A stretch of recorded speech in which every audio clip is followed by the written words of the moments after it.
Israeli বিমান হামলায় প্রকম্পিত লেবাননের রাজধানী। শুক্রবার ভোরের দিকে বৈরুত সহ লেবাননের কেন্দ্রস্থলে ব্যাপক হামলা চালায় ইসরায়েলি বাহিনী। বেসামরিক বহুতল ভবন লক্ষ্য করে চালানো হয় এসব হামলা। দক্ষিণাঞ্চলে হিজবুল্লাহ যোদ্ধাদের ব্যাপক প্রতিরোধের মুখে কৌশল পরিবর্তন করেছে ইসরায়েল। স্থল অভিযান আপাতত স্থগিতের ঘোষণা দিলেও মাত্রা বাড়ানো হয়েছে বিমান হামলার। হিজবুল্লাহ নিয়ন্ত্রিত দক্ষিণাঞ্চলের পরিবর্তে এবার টার্গেটে পরিণত হয়েছে রাজধানী বৈরুত সহ লেবাননের উত্তরাঞ্চল। প্রতি মুহূর্তে মৃত্যুর আশঙ্কায় আছি। এটাকে কি বেঁচে থাকা বলে? জানি না কতদিন এভাবে চলবে।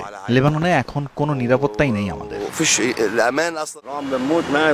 আমি দাহিয়ে থেকে এখানে পালিয়ে এসেছি, পুরো পরিবারকে নিয়ে কোনো রকম এসেছি। আমরা মরতে চাই না।